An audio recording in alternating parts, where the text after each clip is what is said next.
Whitfield!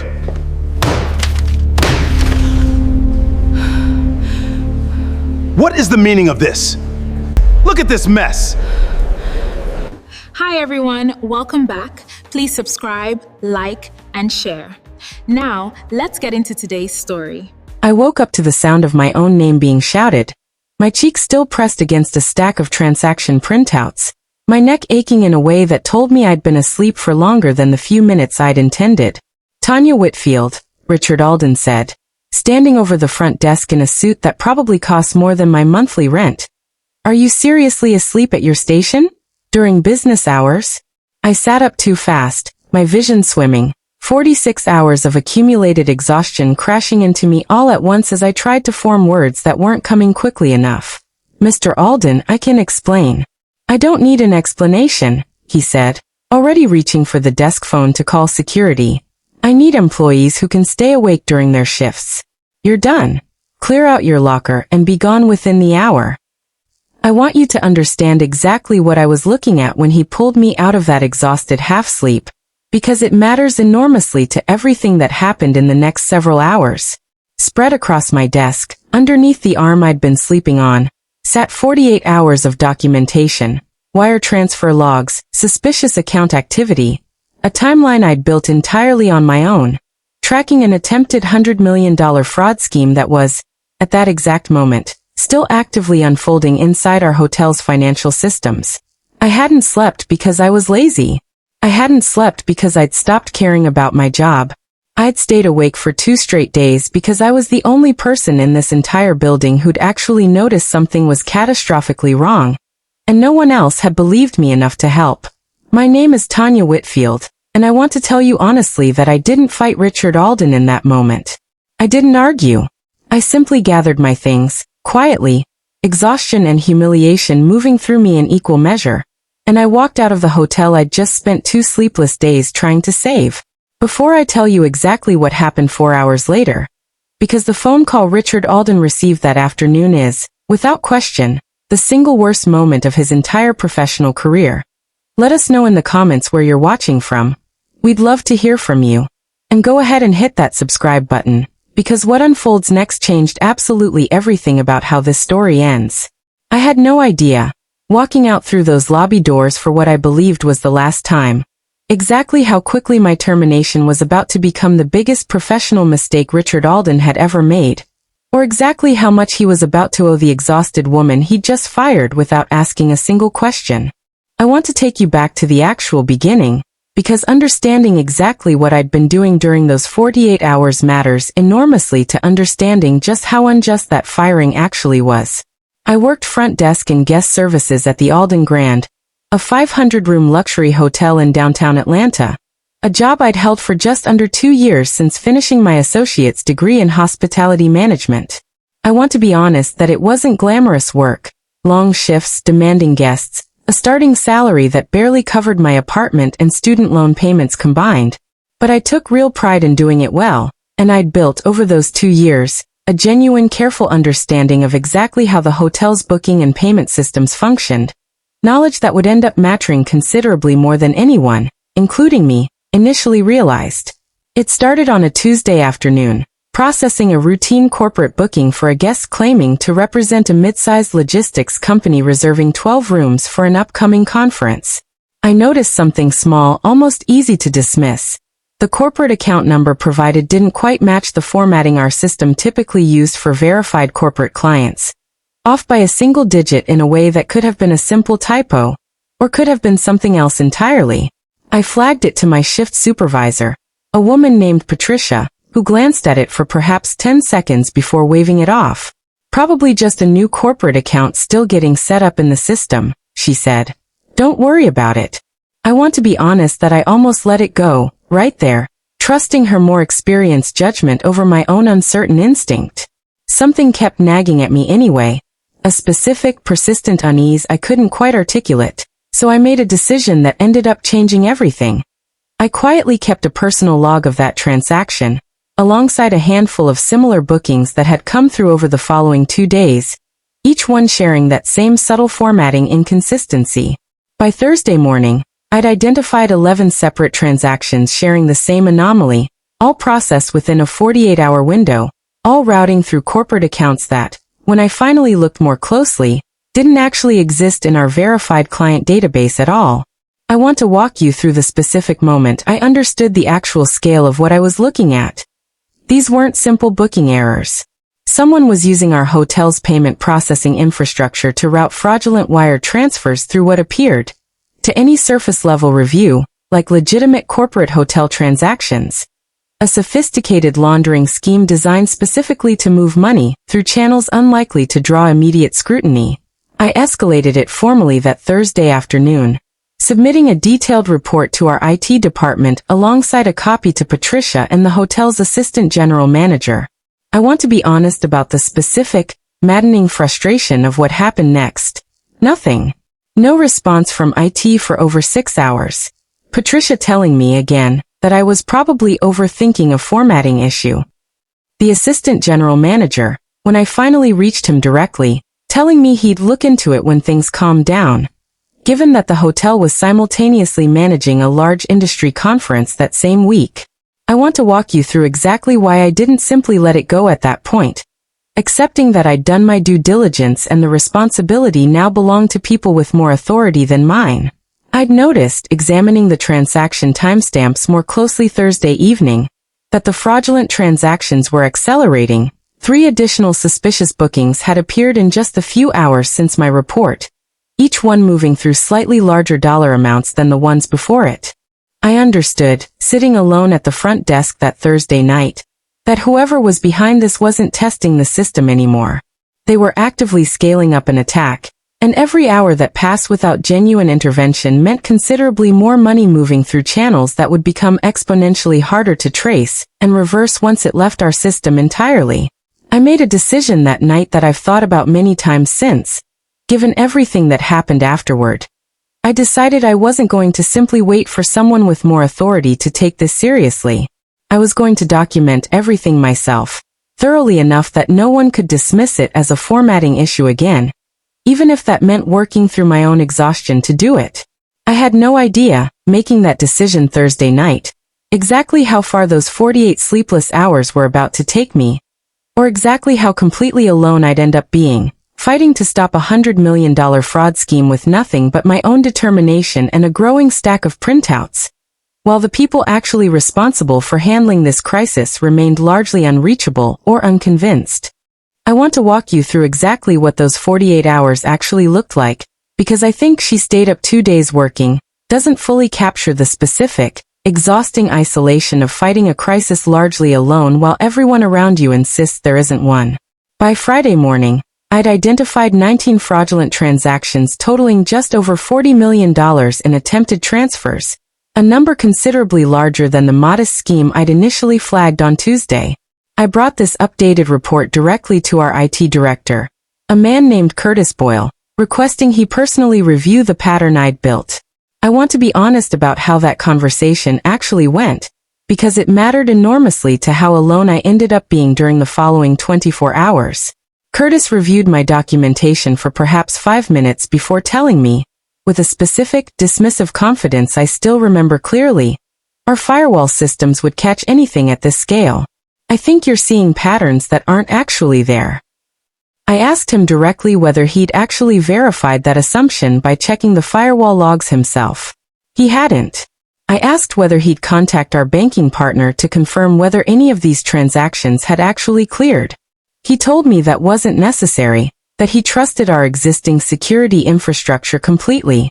I want you to understand the specific frustration of that moment, because I think it matters to understanding what I decided to do next. I wasn't IT staff. I had no formal authority to contact our banking partner myself, no official standing to demand anyone take this more seriously than they apparently intended to. I made a call Friday afternoon that I understood, even then, exceeded my actual job responsibilities considerably. I contacted our hotel's banking relationship manager directly, a woman I'd met exactly once during a training session 18 months earlier, explaining, as clearly and urgently as I could, the pattern I'd identified and my specific concern that internal escalation wasn't moving quickly enough given the accelerating scale of the fraud. I want to be honest that this call likely saved considerably more money than anything that happened afterward internally at the hotel. The relationship manager, once she reviewed the transaction pattern I described, immediately flagged several of the accounts for enhanced verification, freezing outgoing transfers on 3 accounts that had already processed over $15 million combined. By Friday evening, working alongside the bank's own fraud investigation team, now that they'd taken my concern seriously, we identified the actual scope of the attack. A coordinated scheme attempting to route just over $100 million through our hotel's payment processing systems over the following 72 hours, exploiting a specific vulnerability in how our system verified new corporate accounts before authorizing large transfers. I stayed at that front desk through Friday night, coordinating with the bank's investigators via phone and email, cross-referencing transaction patterns, providing exactly the kind of detailed internal documentation their team needed to move quickly. I want to be honest that I could have gone home at any point during those hours, technically off the clock, no longer formally responsible for a crisis that had grown considerably beyond my actual job description. I didn't go home. I want to explain why, because I think it matters to understanding who I actually am underneath everything that happened afterward. I understood, sitting there through that second sleepless night, that if I stopped, if I went home to rest the way any reasonable person in my position might have, the momentum we'd finally built after 2 days of being ignored might stall out entirely, giving the people behind this scheme exactly the opening they needed to route the remaining money before anyone caught up to them. By Saturday morning, the bank's fraud team had successfully frozen or reversed transactions totaling $94 million of the attempted $100 million scheme, with the remaining $6 million actively being traced. I remember the specific, exhausted relief of that update, delivered to me over the phone around 6 that morning, my body running almost entirely on adrenaline and vending machine coffee at that point. I sat back down at my desk after that call, intending only to rest my eyes for a few minutes while I finished documenting the final details for the bank's investigators. I had no idea, closing my eyes at that exact moment, exactly how quickly those few intended minutes would stretch into the kind of deep, involuntary sleep only genuine physical exhaustion produces, or exactly who was about to walk through those lobby doors and find me there. You already witnessed the opening moments of that Saturday morning. Richard Alden's voice pulling me out of exhausted sleep, his immediate, unquestioning decision to fire me on the spot. I want to walk you through exactly what happened in the minutes surrounding that moment, because the specific injustice of it mattered enormously to everything that followed. Mr. Alden, I said again, once I'd fully regained my bearings, gesturing toward the stack of documentation still spread across my desk. I need you to look at what I've actually been working on. This isn't what it looks like. It looks like an employee asleep at her post during business hours, he said, his voice carrying the specific, clipped impatience of a man already mentally moving on to whatever his next scheduled obligation was. I don't have time this morning for excuses, Tanya. We have a full house this weekend and I need people who can actually stay awake to do their jobs. I want to be honest about the specific exhaustion that made it difficult to advocate for myself effectively in that moment. 2 sleepless nights had left me disoriented, my words coming slower than I needed them to, my thoughts tangled in a way that made it genuinely hard to construct the clear, urgent explanation the situation actually deserved. There's a fraud investigation happening right now. I finally managed. Involving our payment systems. I've been coordinating with our bank's fraud team for 2 days. If there were actually a fraud investigation happening at my hotel, Richard said, cutting me off, I would already know about it. I think you're exhausted and confused, and frankly, that's exactly the problem. I need alert, reliable staff at my front desk, not people falling asleep and inventing explanations for it. I want you to notice something specific about that exchange, because it mattered enormously to understanding exactly how avoidable this entire situation actually was. Richard Alden had genuinely not been informed about the fraud investigation, despite it involving his own hotel's financial systems and having been escalated, at least initially, through proper internal channels 2 full days earlier. The failure wasn't mine. It belonged entirely to Curtis Boyle and the other managers who dismissed my original report rather than escalating it appropriately to hotel leadership. I want to be honest about why I didn't push harder in that exact moment, because I think it matters to understanding the specific, compounding unfairness of everything happening to me that morning. I was exhausted beyond anything I'd experienced before. Humiliated in front of the small crowd of early morning guests who'd gathered near the front desk, and genuinely uncertain, in that disoriented state, whether I had the mental clarity left to construct an argument compelling enough to change his mind. "Clear out your locker," he said again, already turning to walk away. "Security will escort you out if needed." I gathered my things quietly, my hands shaking slightly from exhaustion and the specific, raw injustice of the moment, and I walked out of the Alden Grand's lobby doors without another word. I want to walk you through what those first few hours after the firing actually felt like, because I think it matters to understanding exactly how devastating this moment was before anything got resolved. I sat in my car in the hotel's employee parking lot for nearly 20 minutes, too exhausted to drive, replaying the entire exchange with a specific, aching clarity that made the injustice of it considerably worse rather than better. I called the bank's lead fraud investigator, a woman named Denise Marsh, to update her that I'd just been terminated and could no longer continue coordinating from inside the hotel's systems. I want to be honest about her reaction, because it mattered enormously to what happened over the following hours. "You're joking," she said.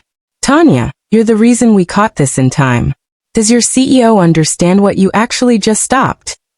I had no idea, driving home to finally collapse into real sleep, exactly how quickly Denise Marsh was about to make absolutely certain that Richard Alden understood exactly that, or exactly how devastating that phone call was about to be for the man who'd just fired me without asking a single question. I was asleep, finally, genuinely asleep in my own bed, when my phone began ringing incessantly around 2 that afternoon. I ignored it the first several times, too exhausted to process anything beyond pure physical need for rest. By the 8th call, I finally answered, groggy and disoriented, to hear Denise Marsh's voice, considerably more urgent than it had been that morning. "I need you to know what just happened," she said. "I called your hotel's corporate headquarters directly after we spoke this morning. I got through to Richard Alden about an hour ago." I want to walk you through what Denise told me about that conversation, because it mattered enormously to understanding exactly how thoroughly Richard's morning had unraveled by early afternoon. She'd explained in careful professional detail the full scope of the attempted fraud, $100 million, $94 million successfully frozen or reversed, the remaining $6 million still being actively traced, and the specific role I'd played in catching it, 2 full days before hotel management had taken the threat seriously enough to act. He asked me who'd actually flagged the original suspicious transaction, Denise told me. I told him it was a front desk employee named Tanya Whitfield, working almost entirely on her own initiative after her supervisors dismissed her concerns multiple times. I told him you'd worked 48 hours straight, largely unpaid overtime, to make sure this didn't destroy his hotel financially. I want to be honest about the specific satisfaction I felt hearing Denise describe Richard's reaction to that information. A long, stunned silence, followed by a question she said he'd asked in a voice considerably less confident than the one he'd used firing me that morning. He asked if you were the same employee he'd terminated this morning for sleeping at her desk, Denise said. I told him yes. I told him you'd been asleep because you'd just spent 2 consecutive days saving his company from what would have been, conservatively, catastrophic financial and legal exposure. I want to be honest about what I felt hearing all of this, still groggy from interrupted sleep, still processing the specific whiplash of being fired that morning only to learn, hours later, exactly how thoroughly that decision was already unraveling. I felt vindicated, genuinely. But I want to be equally honest that vindication didn't erase the specific humiliation of that morning, or the exhaustion still sitting heavy in my body from 2 sleepless days spent fighting a crisis largely alone. What happens now? I asked Denise. That's honestly between you and him, she said. But I'd imagine you're about to get a phone call. Richard Alden called me himself less than an hour later. I want to walk you through that conversation carefully, because his specific tone mattered enormously to how I eventually decided to handle everything that followed. Tanya, he said, his voice carrying none of the clipped impatience from that morning. I need to apologize. I fired you this morning without understanding what you'd actually been doing, and I made an enormous mistake. I want to be honest about my initial response, because I think it matters to anyone who's ever received a similar apology after genuine harm. You didn't just make a mistake, I said. You refused to even hear my explanation. You assumed the worst about me instantly, without asking a single question, because it was easier than actually listening. You're right, he said, and I want to be honest that his willingness to simply agree with that, without defensiveness, surprised me. I was wrong completely. I'd like the opportunity to actually make this right, if you're willing to hear what I have in mind. I had no idea, agreeing cautiously to hear him out, exactly how significantly that conversation was about to reshape both my professional future, and in a considerably more complicated way, my understanding of what genuine accountability actually looks like when someone in power has genuinely failed you. Richard Alden reinstated my position that same evening, along with a formal written apology and full back pay for the entire weekend, including the unpaid overtime hours I'd worked coordinating with the bank's fraud team. I want to be honest that I didn't accept immediately, needing several days to actually process everything before deciding whether returning to the Alden Grand was something I genuinely wanted, rather than something I felt pressured into accepting simply because the offer had finally arrived. I want to walk you through what actually changed at the hotel over the following months, because I think the substance of those changes mattered considerably more than the apology itself in deciding whether to return. Richard terminated Curtis Boyle's employment within the week, citing his repeated dismissal of a legitimate, escalating security threat despite multiple clear warnings. He also implemented a formal escalation policy specifically designed to prevent frontline staff concerns from being dismissed without proper review. A policy, I understand, that now bears my name informally among hotel staff, referred to simply as the Whitfield Protocol. I was promoted 3 months later, into a newly created position overseeing fraud prevention and security awareness training across the hotel's entire staff, a role with considerably more authority and compensation than my original front desk position, created specifically because Richard understood, finally, exactly what kind of vigilance and initiative I demonstrated when it actually mattered. I want to be honest about the specific complexity of accepting that promotion, because I don't want anyone listening to hear this as a simple, uncomplicated happy ending. I spent real time deciding whether I could actually trust an organization that had failed me so completely. Even once genuine accountability followed, I decided ultimately that Richard's response, full transparency, real structural change, not just a single apology followed by returning to business as usual, represented the kind of genuine reckoning that made rebuilding trust actually possible, rather than simply convenient for him. If you've ever been dismissed, doubted, or punished by someone who assumed the worst about you without bothering to ask a single question first, I want you to hear this clearly. The people who fail to see your actual value in the moment aren't always incapable of eventually seeing it clearly. Sometimes it simply takes the full, undeniable truth finally reaching them, whether through your own persistence, or through someone else finally forcing them to listen.